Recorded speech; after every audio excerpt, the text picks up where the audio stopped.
مکمل علم صرف اللہ کے پاس ہے، ہر چیز کا مکمل علم کسی اور کے پاس نہیں آ سکتا ہے، اور نہ ہی اللہ نے کسی کو دیا ہے۔ اگر یہاں سے مکمل علم مراد لیا جائے، اور جب نبی علیہ السلام نے اپنی بیویوں کو کہنے کی وجہ شہد کو اپنے اوپر حرام کر لیا کہ میں شہد نہیں پیوں گا، وہ صورت تو بڑی بات کی ہے، آل عمران اس سے پہلے کی ہے۔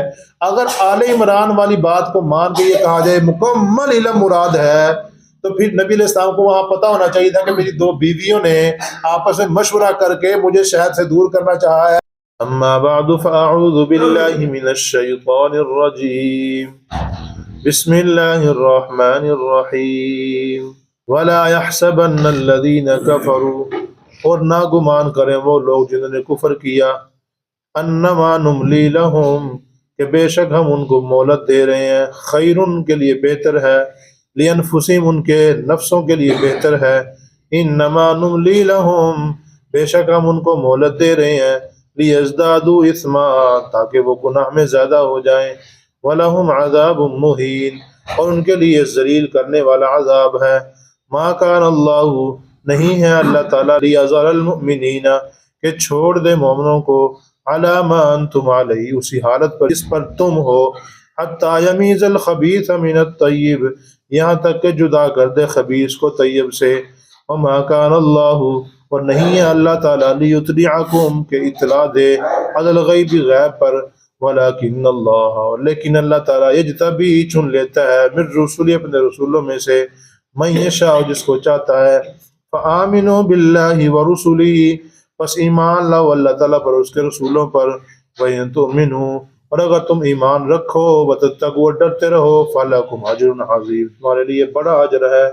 صدق اللہ مولانا العظیم۔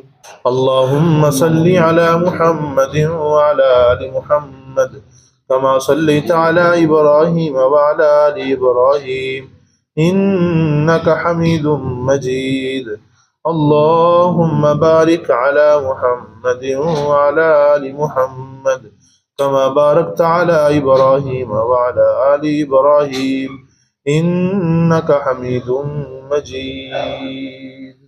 ولا يحسبن الذین کفروا انما نملی لهم خیر لانفسهم۔ اب رب العالمین ان کو فوراً کیوں نہیں پکڑتا ہے؟ فوراً رب العالمین ان کے اوپر، کافروں کے اوپر عذاب کیوں نہیں بھیجتا؟ فوراً سے ان کے اوپر جس طرح وہ مسلمانوں کے مخالف آتے ہیں فوراً سے سب کو رگڑ کیوں نہیں دیتا ہے؟ یہ صرف رب العالمین ان کو مہلت دے رہا ہے۔ مہلت کیوں دے رہا ہے؟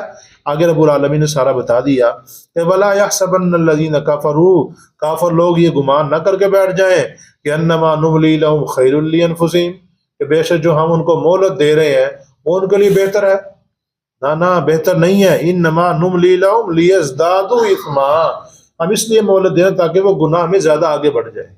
زیادہ گناہ کریں گے تو زیادہ غصہ آئے گا، زیادہ غصہ آئے گا تو پھر جہنم میں زیادہ جلیں گے، عذاب زیادہ سخت ہوگا۔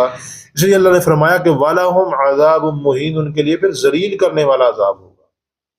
جو لوگ کافر ہیں وہ سمجھ رہے ہیں کہ ہمیں مہلت دی ہوئی ہے، اور وہ سمجھ رہے ہیں کہ ہمارے پاس ہر چیز موجود ہے، سکون میں ہے، اور ہمارے پاس مال و دولت زیادہ ہے، سارا کچھ ہمارے پاس ہے، تو گویا کہ ہم ٹھیک ہیں۔ اللہ نے فرمایا نہ، یہ صرف مہلت ہے، اور مہلت دینے کا مقصد کیا ہے کہ تاکہ تم گناہوں میں زیادہ بڑھ جاؤ۔ جب گناہوں میں زیادہ بڑھو گے تو پھر عذاب بھی زیادہ ہوگا۔ ما کان اللہ لیذر المؤمنین، آگے ایک سوال پیدا ہوتا ہے کہ رب العالمین نے پھر ایسے ہی کیوں نہیں منافقوں کو الگ کر دیا؟ اللہ فرما دیتا فلاں منافق ہے، فلاں مومن ہے، فلاں منافق، فلاں مومن، ایسے ہی کر دیتے، بھلا امتحان کیوں لیا؟ اس کا جواب دیا کہ اگر ایسے ہی کر دیتا پھر امتحان ہے تو وہ تو دنیا میں آئے، انسان امتحان کے لیے ہے۔ دنیا میں کس لیے آیا ہے؟ امتحان کے لیے آیا۔ تو گویا کہ رب العالمین نے امتحان لیا تاکہ مومن الگ ہو جائیں، کافر الگ ہو جائیں۔ ما کان اللہ، نہیں ہے اللہ تعالیٰ کے لیذر المؤمنین، کہ چھوڑ دے مومنوں کو، علی ما انتم علیہ، اسی حالت پر جس پر ایمان والے اب موجود ہیں۔ تم جس کے اوپر موجود ہو، جس حالت کے اوپر، اسی پر چھوڑ دے، یعنی منافق اور کافر سارے رل مل کے رہیں، پتہ ہی نہ چلے کون سا منافق کون سا ایمان والا ہے، ایسے پتہ ہی نہ چلے۔ نہیں، اللہ نے فرمایا کہ ہم ان کو جدا کریں گے۔ اور کیسے کریں گے؟ تھوڑی بہت سختی آئے گی، اس سختی کو برداشت کرنا پڑے گا، تو وہ تو صرف ایمان والے کر سکتے ہیں، منافق تو برداشت نہیں کرے گا۔ جیسے کہ عبداللہ بن ابی منافق اپنے 300 ساتھیوں کو لے کے الگ ہو گیا، اور پھر تھوڑے بہت جو بچے تھے اندر، جو اس کے ساتھ نہیں گئے تھے، تھوڑے بہت جو بچے، جب وہ صحابہ کرام کچھ شہید ہوئے، کچھ زخمی، وہ بول پڑے ہم نے کہا تھا نا یہاں نہیں آنا چاہیے یہ وہ، رب العالمین نے الگ کر کے رکھ دیا ان کو. ایمان والے الگ ہو گئے، کافر اوپر سے ایمان والے تھے، وہ اندر سے جو کافر تھے ان کو رب العالمین نے الگ کر کے دکھا دیا. آگے فرمایا الا ما انتم علی، اسی حالت پر جس پر تم ہو، حتی یمیز الخبیث من الطیب، یہاں تک کہ اللہ تعالیٰ خبیث کو طیب سے جدا کر دے گا. خبیث کون ہے؟ جس کے اندر خباثت پائی جاتی ہے، اور خباثت سب سے بڑی خباثت ہے شرک. سب سے بڑی خباثت کیا ہے؟ شرک. شرک کی گندگی سب سے بڑی ہے، جس کے اندر وہ ہوگی وہ خود کیا ہے؟ خبیث ہے. اور طیب سب سے پاکیزہ بات ہے توحید والی. سب سے پاکیزہ بات کیا ہے؟ جس کے اندر توحید ہے تو وہ گویا کہ طیب انسان ہے، پاک انسان ہے. تو رب العالمین خبیثوں کو پاکوں سے الگ کر کے دکھا رہا ہے.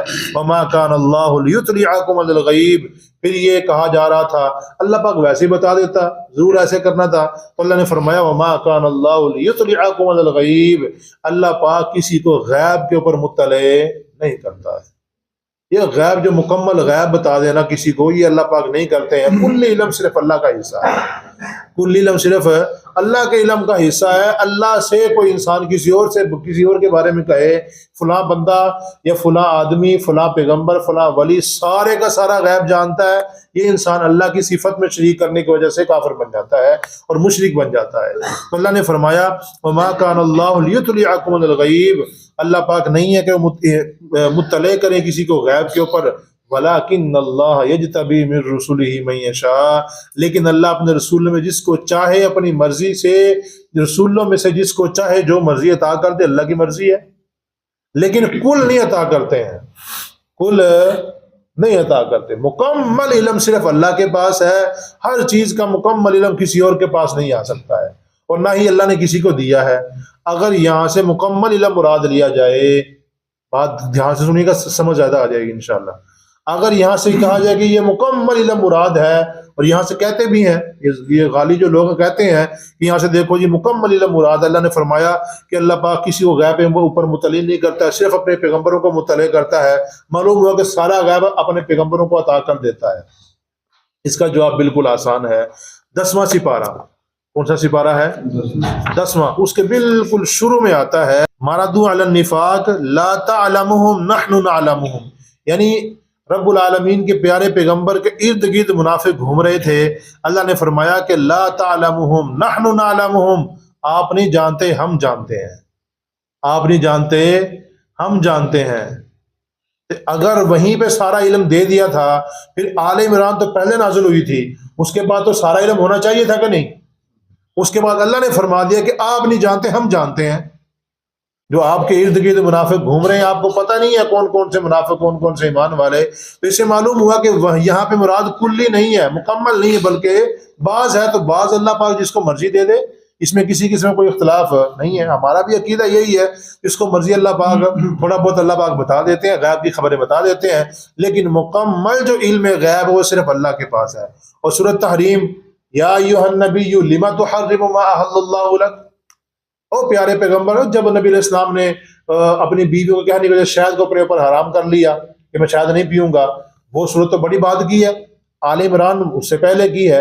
اگر آل عمران والی بات کو مان کے یہ کہا جائے مکمل علم مراد ہے، تو پھر نبی علیہ السلام کو وہاں پتہ ہونا چاہیے تھا کہ میری 2 بیویوں نے آپس میں مشورہ کر کے مجھے شہد سے دور کرنا چاہا ہے تاکہ میں دوسری بیوی کے اوپر پاس زیادہ وقت نہ لگاؤں. وہ تو دونوں بیویوں کے آپس میں مشورہ تھا، رب العالمین نے ان کو بتایا نہیں، بعد میں پتہ چلا، پھر بعد میں رب العالمین کے پیارے پیغمبر کو پتہ چل گیا تھا، اللہ پاک نے بتا دیا. تو اگر پہلے ہی سب کچھ یہاں پتہ تھا تو پھر وہ معاملہ کیوں بنتا؟ اللہ کے نبی کو کیوں ایسے ڈانٹ کھانی پڑتی؟ یا ایھا النبی لم تحرم ما احل اللہ لک، اے پیارے پیغمبر آپ کو کس نے یہ اختیار دیا ہے کہ آپ اللہ کی حلال کردہ چیز کو حرام کر دیں؟ مطلب ہے اس سے بالکل صاف ظاہر ہوتا ہے یہاں سے کلی علم مراد نہیں ہے، بلکہ بعض علم مراد ہے. اگر کلی علم مراد ہو تو پھر 10ویں سپارے والی آیت لا تعلمهم نحن نعلمهم، آپ نہیں جانتے ہم جانتے ہیں. یا ایھا النبی لم تحرم، اے پیارے پیغمبر آپ نے جو اپنے اوپر شاید حرام کر لی، یہ آپ حرام نہ کریں بلکہ اس کو حلال کو حلال ہی رہنے دیں، اس کو حرام اپنے اوپر نہ کریں. تو یہ جو باتیں یہ بعد کی ہیں، یہ باتیں کون سی ہیں؟ یہ پہلے کی ہے. تو پہلے والی بات میں اگر سارا کچھ آ گیا تھا تو پھر بعد میں کیوں سارا کچھ ہی آ رہا ہے؟ تو سمجھ بھی آئی بات کو نہیں آئی؟ آگے فآمنوا باللہ ورسولہ، بس ایمان لاؤ اللہ تعالیٰ پر اس کے رسولوں پر، وَإِن تُؤْمِنُوا، اور اگر تم ایماندار رہو گے، ایمان پہ پکے رہو گے، وَتَتَّقُوا، اور اللہ تعالیٰ سے ڈرتے رہو گے، فَلَكُمْ أَجْرٌ عَظِيمٌ، تمہارے لیے بڑا اجر ہوگا۔ اللہ پاک سے دعا اللہ عمل کی توفیق۔